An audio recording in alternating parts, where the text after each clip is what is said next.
ரொம்ப மகிழ்ச்சி. தங்கலான் வெற்றி விழாவில் உங்களை எல்லாரும் சந்திக்கிறதுல. ஒரு திரைப்படம் ஏன் எடுக்கிறோன்ற அந்த கேள்வியோடு இந்த சினிமாவுக்கு வந்தேன். நான் சினிமா துறைக்கு வந்தேன். அதன் அடிப்படையில் என்னுடைய திரை பயணம் தொடர்ந்து நீண்டு கொண்டே இருக்கிறது. அந்த நீண்டு கொண்டிருப்பதில் தங்கலான் ஒரு முக்கியமான ஒரு வாதத்தையும் முக்கியமான வெற்றியும் தமிழ் சமூகத்தில் ஏற்படுத்தியிருக்கு அப்படின்றதில் நான் இன்னி ரொம்ப சந்தோஷப்படுறேன், மகிழ்ச்சி. அண்ட் இந்த வெற்றி மொழியில் ஒரு படம் பண்ணுறது எத்தகைய ஒரு விஷயமோ அதே மாதிரி பழக்கப்படாத ஒரு மொழியில் ஒரு புது அனுபவத்தை மக்களுக்கு கடத்தணும். அப்புறம் எனக்குள்ளே இருக்கிற ஒரு அகத்தை என்னுடைய திரைக்கதையின் வாயிலாக நான் மக்கள்கிட்ட பேசணும் அப்படின்றதோடைய உள்ள வேட்கை தான் இந்த தங்கலான். அதை அதன் அளவிலே சரியாக புரிந்து கொண்டு அதை கொண்டாடுகிற எண்ணிக்கை அடங்கா நிறைய ரசிகர்கள் இருக்கிறாங்க, நிறைய மக்கள் இருக்கிறாங்க, நிறைய ஊடக நண்பர்கள் இருக்கிறாங்க, எழுத்தாளர்கள் இருக்கிறாங்க. அவ்வளோ பேர் இந்த படத்தை அப்ரிஷியேட் பண்ணி எழுதுறது, டிஸ்கஷன் பண்ணுறது, நிறைய இது சம்மந்தமாக ஒரு விவாதத்தை உண்டு பண்ணியிருக்கிறது. இதெல்லாம் பார்க்குறப்போ நம்ம ஒரு சரியான படத்தை எடுத்திருக்கிறோம் அப்படின்ற ஒரு பெரிய மகிழ்ச்சியையும் சந்தோஷத்தையும் எனக்கு ஏற்படுது. அந்த அளவில் இந்த படத்தை இந்த அளவுக்கு வெற்றி படமாக கொடுத்தவங்களுக்கு எல்லோருக்கும் என்னோட மிகப்பெரிய நன்றியை நான் தெரிவிச்சுக்கிறேன். இந்த வெற்றியில் என்னோட சேர்ந்து பல பேர் பயங்கரமாக உழைச்சிருக்காங்க. ஸோ நான் எப்போவுமே ஒன்று யோசிக்கிறது தான், ஏன்னா பயங்கரமாக உழைக்கிறதுனால மட்டும் ஒரு படத்தை வெற்றி படமாக அங்கீகரிக்கணுமா, இல்லை பயங்கரமாக உழைக்கிறதுனால மட்டும்தான் அந்த படத்தை மக்கள் ஏற்று கொண்டாடணுமா, அப்படிலாம் இல்லை. அது வேலைப்பாடு தான். ஒரு திரைப்படம் என்ன மாதிரியான வேலையை ஏற்றுக்குது, ஒரு திரைப்படம் உருவாக்குவதற்கு என்ன மாதிரியான வேலை தேவைப்படுது, அது நம்ம ஒரு சாதாரண படமாகவும் எடுக்கலாம், இல்லை கஷ்டமான படமாகவும் எடுக்கலாம். ஆனால் அந்த படத்துக்கு அந்த உழைப்பு ரொம்ப ரொம்ப அவசியமானது. நான் இன்றைக்கி இந்த டைமில் இங்கே நான் நிற்கிறேன்னா டெஃபினட்டாக என்னோடய உழைப்பு தான் எனக்கு இவ்வளோ தூரம் கொண்டு நிறுத்திருக்கு. நான் உழைக்கிறதுக்கு அசராதவன் தான். நான் என்னை பயங்கரமாக அப்ளை பண்ணி நான் உழைக்கிறதுக்கு எந்த டைமும் எந்த நேரமும் நான் சரியாக இருக்கிறேன். ஆனால் நான் ஓகே, நான் இந்த படம் எடுக்கிறதுக்காக நான் உழைக்கிறது ஓகே. ஆனால் என்னை போல் இருக்கிறவங்களோட சேர்ந்து, இதே மனநிலையோடு சேர்ந்து இருக்கிறவங்களோட வேலை செஞ்சால் தான் நம்ம நினைக்கிற ஒரு படத்தை அச்சீவ் பண்ணி எடுக்க முடியும். அப்படின்றதில் என்னை விட பயங்கரமாக தங்களை ஒப்புவித்து கண்டு பயங்கரமாக வேலை செஞ்ச நிறைய பேர் இந்த தங்கலான் டீமில் இருக்கிறாங்க. ஒவ்வொருத்தருக்கும் நான் ஸ்பெஷலாக நான் நன்றி தெரிவிச்சுக்கிறேன். சின்ன சின்ன வேலைகள் ஆரம்பித்து ஒரு மேனேஜர் வேலையிலிருந்து படத்தில் இருந்த 24 கிராஃப்டில் ஒர்க் பண்ண அத்தனை டெக்னீஷியன்ஸ் அண்ட் ஆக்டர், அப்புறம் பின்னாடி நடித்த துணை நடிகர்கள், அப்புறம் ஒரு சின்ன சின்ன வேலைகள் சேர்ந்த, இன்னும் குறிப்பாக கேஜிஎஃப்பில் நமக்கு சப்போர்ட் பண்ண நிறைய மக்கள் அங்கே இருக்கிறாங்க. அங்கே இருக்க நீலம் பண்பாட்டு மையம் தோழர்கள் நிறைய பேர் இந்த படத்துக்காக மிக கடினமான ஒரு உழைப்பை உழைச்சிருக்கிறாங்க. அது வெறும் காசுக்காக மட்டும் கிடையாது.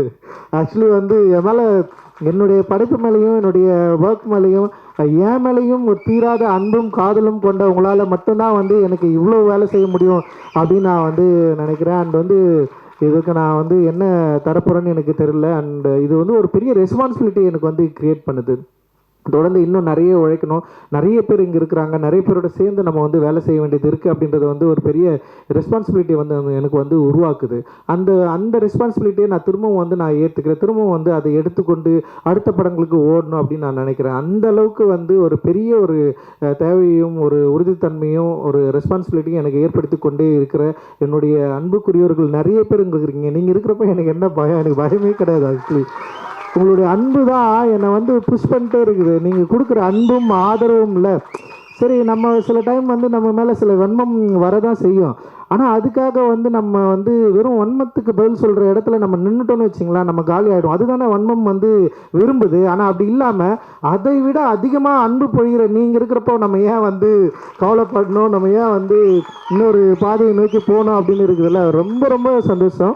ஏன்னா அவ்வளோ பாசம். ஏன்னா எனக்கு தெரியல, ஒரு படைப்பாளிக்கு, ஒரு இயக்குனருக்கு ஏன் இவ்வளோ பாசத்தை கொடுக்கணும், ஏன் இவ்வளோ அழணும், இவ்வளோ ஏன் கொண்டாடணும், இவ்வளோ ஒரு ஆதரவை ஏன் கொடுக்கணும். வெறும் தமிழ்நாட்டில் மட்டும்தான் பரவாயில்ல, ஆந்திராவில் எங்கெல்லாம் படம் ரிலீஸ் ஆகிருக்கோ அங்கே எல்லா இடத்துலையும் ஏன் இவ்வளோ ஆதரவை எனக்கு கொடுக்கணும். படமே ரிலீஸ் ஆகாத Maharashtra and north India, Delhi, இது எல்லா இடத்துலையும் ஏன் நம்மளை இவ்வளவு ஒரு என்ன சொல்கிறது, ஒரு ஆதரவோடு நம்மளை தூக்கி பிடிச்சி நம்ம ஏன் இவ்வளோ நம்மளை கொண்டாடணும் அப்படின்னா, நான் பேசுகிற கருத்து தான் அதில் மிக முதன்மைப்படுது. என்னுடைய ஒர்க் ஆஃப் ஆர்ட் தான் அதில் முதன்மைப்படுது. ஒர்க் வேல்யூ இல்லைன்னா நம்மளை யாராவது வேல்யூ பண்ணுவாங்களா?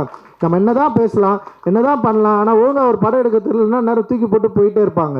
அப்போ நம்முடைய ஒர்க்கா பார்த்து நம்முடைய கருத்து, நம்முடைய சிந்தனை, நம்ம இந்த மக்களுக்கு கொடுக்க விரும்புகிற அந்த அன்பை சரியாக புரிந்து கொண்ட பல லட்சம் பலாயிரம் கணக்கான மக்கள் நம்ம இருக்கிறப்போ நமக்கு எந்த கவலையும் இல்லை அப்படின்றது தான் இந்த தங்கலானுடைய வெற்றி வந்து எனக்கு வந்து கொடுத்துருக்கு. ஒரு மிகப்பெரிய உற்சாகத்தை வந்து எனக்கு வந்து கொடுத்துருக்கு அப்படின்னு நான் நினைக்கிறேன். இந்த வேலையில் என்னோட ஒர்க் பண்ண எல்லாருக்கும் நான் நன்றி தெரிவிச்சுக்கிறேன். குறிப்பாக என்னோட திரைக்கதையில் வந்து எனக்கு கூட ஒர்க் பண்ண வந்து தமிழ் பிரபா பேசுகிறப்ப ரொம்ப சூப்பராக சென்சிட்டிவாக சில விஷயங்களை வந்து அட்டன் பண்ணார். எனக்கு என்னென்னா கேட்குறதுக்கு ரொம்ப பிடிக்கும், படிக்கிறதுக்கு ரொம்ப பிடிக்கும். ஆனால் அது திரைக்கதையில் உருவாக்குறப்போ நான் என்னென்னா அதை எங்கே பயன்படுத்தணும், எப்படி இருக்கணுன்றதில் வந்து ஒரு பெரிய ஒரு என்ன சொல்கிறது, அதை நோக்கி வந்து ஒரு பெரிய பயணமே எனக்குள்ளே இருக்கும். அது வந்து ரொம்ப தனிமைப்படுத்தப்பட்ட ஒரு பயணம். அதிலிருந்து தான் இந்த எல்லாமே வந்து ஒர்க் ஆகுதுன்னு நினைக்கிறேன்.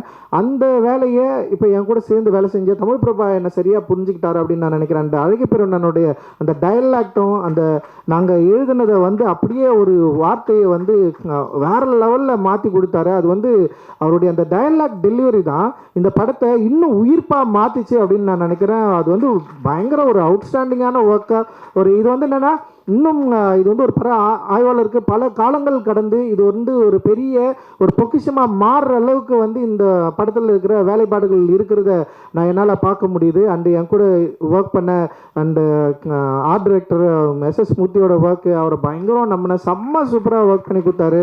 அண்ட் ஸ்டன் டைரக்டர் வந்து சாமோட ஒர்க்கு அண்ட் எக்ஸ்ட்ராடினரி ஒர்க்கு, உமாதேவியோட லிரிக், மௌனன் யாத்திரிக்கு அந்த அறிவு எல்லாமே பயங்கரமாக பண்ணியிருந்தாங்க. அண்ட் வந்து செல்வா வந்து என் கூடவே எப்போவுமே வந்து பயணிக்கிறவன். என்னுடைய தேவை என்னன்றதை மீறி வந்து அவனுக்கு வந்து கமர்ஷியலான ஒரு ரசிகர்களை எப்படி வந்து திருப்திப்படுத்தணும், அவர்களுக்கு வந்து இது சரியாக கொண்டு போய் சேர்க்கணும் அப்படின்றது தான் அவனுடைய மிகப்பெரிய ஃபைட்டாக இருக்கும். அது தொடர்ந்து என்கிட்ட வந்து அவன் அதை பேசிகிட்டே இருப்பான். ஸோ செல்வாவுக்கு நான் மிகப்பெரிய நன்றியை தெரிவிச்சுக்கிறேன். அண்ட் காஸ்டியூம் டிசைனராக அனிதாவை நான் அறிமுகப்படுத்தணும்லாம் நினைக்கல. அண்ட் வந்து அனிதா வந்து காலேஜ் ஆஃப் ஃபைனான்ஸ் படிக்கிறப்போ வந்து ஒரு ஃபேஷன் ஷோ பண்ணாங்க. அந்த ஃபேஷன் ஷோ ரொம்ப சூப்பராக இருந்தது. அனிதா வந்து பெயிண்டிங் தான் படித்தது. ஆனால் வந்து ஒரு ஃபேஷன் ஷோ பண்ணோடனே எனக்கு அப்போதுலேருந்தே தோணுச்சு, நான் படம் பண்ணுறப்பே வந்து எனக்கு தோணுச்சு அனிதா ஏன் நம்ம காஸ்டியூம் டிசைனராக கூப்பிடலாம். ஆனால் இன்னொரு விஷயம் இருக்குது, நம்ம வேலை செய்கிற இடத்துல வந்து நமக்கு நெருக்கமானவங்க இருந்தாங்கன்னு வச்சிங்களேன், வேலை செய்ய நிறைய பிரச்சனைகள்லாம் வரும். நான் அப்படியே யோசித்தேன், எதுக்குடா தேவையில்லாமல் கூட கூட்டின்னு வந்து வச்சுக்கலாம். இப்போ நம்ம உட்காந்துட்டு நான் படம் ஒர்க் பண்ணிட்டே இருப்பேன், நான் எதை பற்றியும் கவலைப்பட மாட்டேன். அதில் வந்து நமக்கு தெரிஞ்சவங்க யாராவது வந்தாங்களா அவங்கள எப்படி நம்ம ரிசீவ் பண்ணோம், கரெக்டாக உட்காந்துருக்காங்களா, அவங்கள வந்து பார்க்குறது ஒரு எக்ஸ்ட்ரா வேலை இல்லை, அந்த வேலை நமக்கு வேணாம் நான் யோசிப்பேன். இன்னொன்று என்னுடைய மானிட்டர் பக்கத்தில் வந்து யாராவது இன்னொருத்தர் வந்து உட்காந்தாலே எனக்கு வந்து பயங்கர கான்சியஸாக மாறிடும். அனிதா வந்து உட்காந்துருக்கூடாதுன்னு எனக்கு ஒரு பயம் வேறு. சரி, அனிதா வந்து செட்டில் வந்தோடனே ஃபஸ்ட்டு சொன்னது அதுதான், தயவு செஞ்சு என் பக்கத்துலலாம் வந்து உட்காராத, நீ வந்து ஒர்க் பண்ணுன்னு சொல்லிட்டு. ஏன்னா பெரிய ஆர்டிஸ்ட்டு, செம சூப்பரான ஆர்டிஸ்ட்டு அனிதா வந்து அவரோட பெயிண்டிங் வந்து செம சூப்பராக இருக்கும். அண்ட் அதோட கலர்ஸ் எல்லாமே பயங்கரமாக ஹேண்டில் பண்ணியிருப்பாங்க அவங்களோட பெயிண்டிங்கில். நான் தான் கேட்டேன், நான் நட்சத்திரம் நகரத்தில் நீ ஏன் வந்து காஸ்டியூமாக வந்து பண்ணக்கூடாது, ஹேண்டில் பண்ணக்கூடாதுன்னு சொல்லிட்டு காஸ்டியூம் வந்து அப்படி தான் ஸ்டார்ட் ஆச்சு. இன்றைக்கி வந்து ரொம்ப சூப்பரான ஒரு காஸ்டியூம் டிசைனராக வந்து அங்கீகரிக்கப்பட்டிருக்கிறாங்க. வாழ்த்துக்கள் அனிதா. அண்டு ஏகாம்பரம் என்னுடைய ஜூனியர் அண்டு செம சூப்பராக வந்து என்னுடைய கூடவே வந்து ஒர்க் பண்ணுறான். அண்டு ஏன்னா ஃபர்ஸ்ட் படம் அவனுக்கு சார்பட்ட பரம்பரை, அவன் வந்து என்ன ஒர்க் பண்ணுவானான்னு எனக்கு தெரியாது. ஆனால் அவன் அந்த ஆர்ட், அந்த டிசைனிங் மேலே இருக்கிற அந்த அன்பு இருக்குல்ல, அந்த லவ் இருக்குல்ல, அவன் அதை பற்றி நான் சிந்திச்சுட்டே இருந்தது, அதை பற்றி அவன் பேசினது, அதுதான் என்னை நம்ப வச்சுது. அண்டு வந்து அவனுக்கு நான் கொடுத்தோன்னே 3வது நாளே அவனால் முடியல. அவனுக்கு பெரிய ஃபைட் இருக்குது, இங்கே இருக்கிற சினிமாவில் இருக்கிற ஆட்களை ஹேண்டில் பண்ணவே முடியல. நான் தான் சொன்னேன், எப்படியாவது பண்ணிட்டா நீ அப்படின்னு சொன்னேன். அண்ட் வந்து அதுக்கு நிறைய அவார்டெல்லாம் வாங்கினான். சார்பட்டா பரம்பரைக்கு பெஸ்ட்டு காஸ்டியூம் டிசைனர்லாம் வாங்கினான். அண்ட் இன்னைக்கு வந்து இங்கே ஒரு பிஸியான காஸ்டியூம் டிசைனராக இண்டஸ்ட்ரியில் வந்துருக்கிறான். பெரிய பெரிய படங்கள் வந்து இன்றைக்கி வந்து பண்ணிருக்கான். அண்ட் வந்து சூப்பராக வாழ்த்துக்கள், தொடர்ந்து நீ நிறைய பண்ணணும். அண்ட் வந்து செந்தில் அண்ணா விஎஃப்எக்ஸ் அவங்க, நான் தான் போய் கேட்டேன் நான் அது மாதிரி ஒன்று பண்ணலான்னா அப்படின்னு சொல்லிட்டு. அவருடைய டிராயிங் எனக்கு ரொம்ப பிடிக்கும். நானுதவினில் தொடர்ந்து வரைஞ்சிட்டே இருப்பார். அண்ட் எனக்கு சில ஒர்க்கெல்லாம் காலாவிலையும் நட்சத்திரம் நகரம் பண்ணாங்க. இந்த ஹைப்ரிட் வந்து சில ஃப்ளாஸ் இருந்தது, ஆனால் அதை மீறி இந்த படத்தை வந்து சரியாக முடிச்சு தரணும்னு சொல்லிட்டு டே நைட்டு ஒர்க் பண்ணி இதில் வந்து பயங்கரமான வந்து ஒரு கடின உழைப்பை கொடுத்து இந்த படத்துக்கு ஒரு பெரிய தூணாக இருந்தது வந்து ஹைப்ரிட். டெஃபினட்டாக வந்து அவங்களுக்கு வந்து நான் பெரிய நன்றியை நான் வந்து தெரிவிச்சுக்கிறேன். இந்த ஹைப்ரிட்டோட சேர்ந்து தினேஷ் வந்து அதில் பார்த்துக்கிட்டான், அசிஸ்டன்ட் டைரக்டர், அவனுக்கும் நான் நன்றி தெரிவிச்சுக்கிறேன்.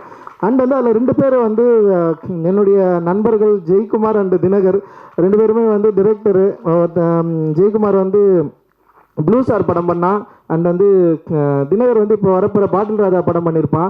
இவங்க 2 பேருமே அந்த கடைசி டைமில் வந்து கிட்டத்தட்ட ஒரு 15 நாள் அவன் கூட ஜினோன்னு சொல்லிட்டு ஒருத்தன் வந்தான். அவன் இது மாதிரி நிறைய பேர் வந்து இந்த படத்துக்கு வந்து பயங்கரமாக ஒர்க் பண்ணியிருக்காங்க. அண்ட் இதோட போஸ்ட் ப்ரொடக்ஷனில் வந்து நம்ம திலீப் வந்து நமக்கு பெரிய அளவு பயங்கர சப்போர்ட் பண்ணான். அண்ட் வந்து அந்த எக்கச்சக்கமான ஒரு சப்போர்ட்டில் வந்து தான் இது வந்து அப்படியே பில்ட் ஆகி அப்படியே நிற்குது. அந்த ஆர்டிஸ்ட் நிறைய பேர் வந்து அங்கே கூட வந்து ஒரு நான் என்னோட விரும்பி வந்து வேலை செஞ்சாங்க. அண்ட் வந்து அந்த கூபேன்னு பேசுகிற டைலாக் அண்ட் வந்து அவர் ஆனந்தெல்லாம் வந்து அவருடைய கூத்துப்பற்றை அவர் நடிக்கிறதுல அவருடைய நடிப்பை பார்த்து மிரண்டவன் நான் ஆனந்த் சாமியை பார்த்து. அவருக்கு எதையாவது சரியான வேஷம் கொடுக்கணும்னு சொல்லிட்டு நான் ரொம்ப நாளாக வந்து யோசிச்சிட்டே இருந்தேன். அண்ட் இந்த படத்தில் வந்து அது அமைஞ்சது. அண்ட் வந்து ஒரு பெரிய ஒரு இடத்துக்கு போக வேண்டிய ஒரு நடிகர். நிச்சயமாக அவருடைய நடிப்பு திறன் வந்து இன்னும் வந்து சரியாக எக்ஸ்போஸ் ஆகலை. அவ்வளோ அற்புதமாக பயங்கரமாக நிகழ்த்துறவர். அண்ட் தேங்க்யூ உங்களோட support. And Hari and Preethi and Ashokan and Pasupathi அண்ணா, பார்வதி, மாளவிகா அண்டு முத்துக்குமார், அது மாதிரி நிறைய பேர் அண்டு கூட நடித்த நிறைய நடிகர்கள் இங்கே வந்திருக்காங்க. உங்களுக்கு எல்லோருக்கும் என்னுடைய மிகப்பெரிய நன்றியை நான் வந்து தெரிவிச்சுக்கிறேன். அண்ட் வந்து கடைசியாக 2 பேருக்கு நான் வந்து பிரீத்தி வந்திருக்கு. அண்ட் கடைசியாக 2 பேருக்கு நான் வந்து மிக முக்கியமாக பயங்கரமாக 3 பேர். ஒன்று வந்து ஜிவி வந்து எக்ஸ்ட்ராடினரி சப்போர்ட்டு. அவர் எல்லா ட்வீட்லேயும் எல்லா விமர்சனங்கள்லேயும் ஜிவி பேர் வந்து இருக்கும். அந்தளவுக்கு பயங்கரமாக சப்போர்ட் பண்ணி இந்த படத்துக்கு வந்து பெரிய அளவில் உழைப்பு வந்து கொடுத்துருக்காரு. ஜிவியோடு இருந்த ஜாசன் அப்புறம் அந்த டீமுக்கு எல்லாருக்குமே என்னுடைய பெரிய நன்றியை தெரிவிச்சுக்கிறேன். அண்ட் வந்து ஞானவேல் சார், உண்மையிலே வந்து ஞானவேல் சார் மாதிரியான ஒரு மனிதனை நான் வந்து பார்க்காம இருந்திருந்தா என்னுடைய திரைப்பயணம் ரொம்ப கடுமையாக இருந்திருக்கும். அது வந்து அந்த என்னுடைய திரைப்பயணத்தை கடுமையாக இல்லாமல் ரொம்ப இலகுவாக ரொம்ப சூப்பராக ஒரு நல்ல ஒரு சாஃப்டான ஒரு பாதையில் நடக்கிறதுக்கான ஒரு வழியை அமைத்து கொடுத்தவர் தான் வந்து ஞானவேல் சார். அவரை நான் என்றைக்குமே வந்து நான் நன்றியோடு இருக்கு நான் வந்து கடமைப்பட்டிருக்கிறேன். அட்டகத்தியில் அவ்வளோ ஸ்ட்ரகிள் இருக்கும். படம் ரிலீஸ் ஆகிறதுக்கே பிரச்சனையாக இருந்தது. படம் பார்த்தவங்க எல்லாமே நல்லா இல்லைன்னு சொன்னாங்க. இந்த மாதிரி படம் வந்து ஒர்க்கே ஆகாதுன்னு சொன்னாங்க. அப்படி இருக்கிறப்போ திடீர்னு வந்து ஞானவேல் சார் அந்த டீம் வந்து படம் பார்த்துட்டு, சக்தியும் இங்கே இருக்காரு அண்ட் பிரபு 3 பேர் வந்து படம் பார்த்துட்டு வெங்கட் பிரபு சார் தான் கூப்பிட்டு வந்தார். அப்படி அந்த படம் பார்த்து வாங்கினதுக்கப்புறமும் அந்த நிறுவனத்திலேயே வந்து பல மாற்று கருத்துக்கள் இருந்தது. இந்த படம் நம்ம ரிலீஸ் பண்ணணுமான்னு சொல்லிட்டு பெரிய டிஸ்கஷன் அந்த நிறுவனத்திலேயே இருந்தது. அதையெல்லாம் மீறி இந்த படத்தை நம்ம ரிலீஸ் பண்ணியே ஆகணும், பெரிய வெற்றி படம் மாற்றி காட்டணும்னு சொல்லிட்டு ரொம்ப தீவிரமாக போராடி அதில் வெற்றி அடைந்த பிறகு அந்த படத்துலேயே எனக்கு 2 படம் பேக் டு பேக் நான் சைன் பண்ண ஸ்டுடியோ கிரீன்லேயே நான் வந்து சைன் பண்ணேன். அண்ட் அதுதான் வந்து ஒன்று வந்து கார்த்தி சார் கூட வந்து பண்ணது. அதுக்கப்புறம் தான் திரும்பவும் தங்கலானில் இணைஞ்சேன். தங்கலானில் பல பிரச்சனைகள் இருந்தது. வணிக பிரச்சனையாக இருந்தது, படத்தை எடுக்கிறது, அது மாதிரி எந்த இஷ்யூமே எனக்கு கொடுக்காம படம் ஓவர் பட்ஜெட் ஆச்சு அந்த பிரச்சனையும் கொடுக்காம கிட்டத்தட்ட வந்து படம் ரிலீஸ் ஆகிறதுக்கு முன்னாடி வந்து ஏன் காதுபடவே நிறைய பேர் வந்து பேசினாங்க. இந்த படம் ரிலீஸ் ஆகாது, நிறைய பிரச்சனை இருக்குது, அவராலலாம் பண்ண முடியாது, நீங்கள் இன்னும் நம்பிட்டு இருக்கிறீங்க அப்படின்னு நிறைய வந்துட்டே இருக்கும். ஆனால் நான் அவர்கிட்ட ஒரு முறை கூட ஃபோன் பண்ணி ஏதாவது பிரச்சனையில் இருக்கிறீங்களா, பண்ண முடியுமா முடியாதா அப்படின்ற எந்த சந்தேகத்தோடய நான் அவர்கிட்ட நான் பேசவும் இல்லை, கேட்கவும் இல்லை. எனக்கு தெரியும் ஞானவேல் சார் எல்லாம் டெஃபினட்டாக இந்த படத்தை வந்து பெரிய அளவில் வந்து ரிலீஸ் பண்ணுவார் அப்படின்னு எனக்கு ஒரு பெரிய நம்பிக்கை இருந்தது. அந்த நம்பிக்கையோட அவர் வந்து மிக அற்புதமாக பெரிய சப்போர்ட்டாக இந்த படத்தை வந்து ரிலீஸ் பண்ணார். அண்ட் இன்னைக்கு காலையில் கூட எனக்கு வந்து ஃபோன் பண்ணார், நீங்கள் வந்து தயாராகிடுங்க, நம்ம ஒரு பெரிய பட்ஜெட்டில் பயங்கரமாக ஒரு கமர்ஷியலாக முழுக்க கமர்ஷியலாக பண்ணோம், ஒரு பெரிய ஹீரோ நான் கூப்பிட்டு வரேன் அப்படின்னு சொல்லிட்டு எனக்கு புரியவே இல்லை. யாரா அவர் அப்படின்ற அளவுக்கு வந்து தோணுச்சு. அவர் சொன்னது ஒன்று தான், நான் உங்களை நம்புகிறேன், நீங்கள் தம்பி, நீங்கள் உங்களோட உழைப்பும் உங்களோட கிராஃப்டும் அதுக்கு நான் வந்து ஒரு பெரிய ரசிகன், டெஃபினட்டாக நம்ம வந்து திரும்ப ஒரு பெரிய ஒரு படமாக நம்ம வந்து கொடுக்கணும் அப்படின்ற மாதிரி வந்து எனக்கு வந்து பேசினார். அந்த உற்சாகம் அந்த சந்தோஷம் இருக்குல்ல, நிச்சயமாக அது வந்து ஞானவேல் அண்ணனால் தான் முடியும் அப்படின்னு நான் நினைக்கிறேன். அவருக்கு பெரிய சப்போர்ட்டாக இருக்கிற நேஹா ஞானவேல் அவர்களுக்கு என்னுடைய மிகப்பெரிய வாழ்த்துக்கள். அண்டு தனஞ்சயன் அவர்களுக்கு என்னுடைய மிகப்பெரிய நன்றியும் மகிழ்ச்சியும். அந்த ப்ரொமோஷன் டீம் எல்லாருமே செம்ம எக்ஸ்ட்ராடினரியாக பெரிய லெவல் சப்போர்ட் பண்ணி இந்த படத்தை வந்து சூப்பராக வந்து எடுத்துன்னு போயிட்டு வந்து சேர்த்தாங்க. அண்டு எல்லாருக்குமே மிகப்பெரிய நன்றிகள். அண்டு உண்மையிலேயே வந்து இந்த படத்தை இந்த அளவுக்கு மக்களை உள்ளே கொண்டு வந்ததுக்கு மிக முக்கியமான காரணம், ஒரே ரீசன் வந்து உண்மையிலே வந்து விக்ரம் சார் மட்டும்தான் நான் சொல்லுவேன். ஏன்னா எனக்கு தெரியல ஏன் இவ்வளோ நம்பினாரு, அதுதான் என்னுடைய பயமே. இவ்வளோ ஏன் நம்பணும், இவ்வளவு ஏன் உழைக்கணும், ஏன் இத்தனை படங்கள் கடந்திருக்கு, 62 58 வயசு சாரி இவ்வளோ வயசில் இவ்வளோ படங்கள் கடந்து இத்தனை இயக்குநர்கள் கூட வேலை செஞ்சு இவ்வளோ வெற்றியை பார்த்து இவ்வளோ ரசிகர்களை கொண்டிருக்கிற ஒரு ஆக்டர் வந்து ஏன் இவ்வளோ உழைக்கணும், ஏன் இவ்வளோ ட்ராமாக்குள்ளே இப்படி ஒரு கேரக்டரை வந்து ஃபிக்ஸ் பண்ணி இதை பண்ணியே ஆகணும்னு சொல்லிட்டு அதுக்காக ஏன் தயாராகணும், என்ன டிமாண்ட் அவர்கிட்ட இருக்குதுன்னு நான் ஒரு முறை கேட்டேன். நீங்கள் இவ்வளோ படம் பண்ணியிருக்கீங்க, ஏன் இவ்வளோ உழைக்கணும், நீங்கள் திரும்ப ஏன் இவ்வளோ உழைக்கணும்னு சொல்லிட்டு வந்திருக்கிறீங்க, உங்களை எது வந்து ப்ரெஷர் பண்ணுது, எது உங்களை வந்து தூண்டுது, ஏன் நீங்கள் வந்து திரும்ப இப்படி ஒரு கதாபாத்திரங்களை ஏன் எடுத்து நடிக்கணும்? ஏன்னா நிறைய நடிகர்கள் வந்து அவங்களுடைய ஒரு ஜோனை வந்து என்ன சொல்ற ஒரு கம்ஃபர்ட் ஜோனுக்குள்ளே வந்து ஒர்க் பண்ணுற இடங்கள் நிறைய நம்ம வந்து பார்க்க முடியுது. லைக் வந்து ஆனால் இவர் வந்து ஏன் அப்படி பண்ணுறாரு அப்படின்னு சொல்லிட்டு ஒரு பெரிய யோசனை இருந்தது. அவர் வந்து அதுக்கப்புறம் தான் தெரியுது அவர் ரசிகர்கள் மேலேயும் அவருடைய ஆர்ட் மேலேயும் அவர் வச்சிருக்கிற மிகப்பெரிய லவ் இருக்குல்ல, அது வந்து தீராத ஒரு போராட்ட குணமுடையதாக நான் வந்து பார்க்குறேன். ஒருவேளை வந்து ரொம்ப ஈஸியாக அவருக்கு வந்து ஒரு வெற்றி கிடைச்சிருந்ததுன்னா அந்த வெற்றியை வந்து அவர் அனுபவித்து சந்தோஷமாக அதுக்கப்புறம் வந்து ஓகே அப்படின்னு போயிருக்கலாம். ஆனால் அவருக்கு ஒரு கடினப்பட்டு ஒரு வெற்றியை கிடைச்சதுனால அந்த வெற்றியை விட அந்த அவர் உழைச்ச அந்த அந்த கடந்து வந்த பாதை இருக்குல்ல, அந்த பாதையை உருவாக்கி தந்த அந்த ஏக்கங்களை வந்து இன்னும் தீர்த்துக்க முடியாத ஒரு ஆர்டிஸ்டாக இருக்கிறாரு அப்படின்னு நான் நினைக்கிறேன்.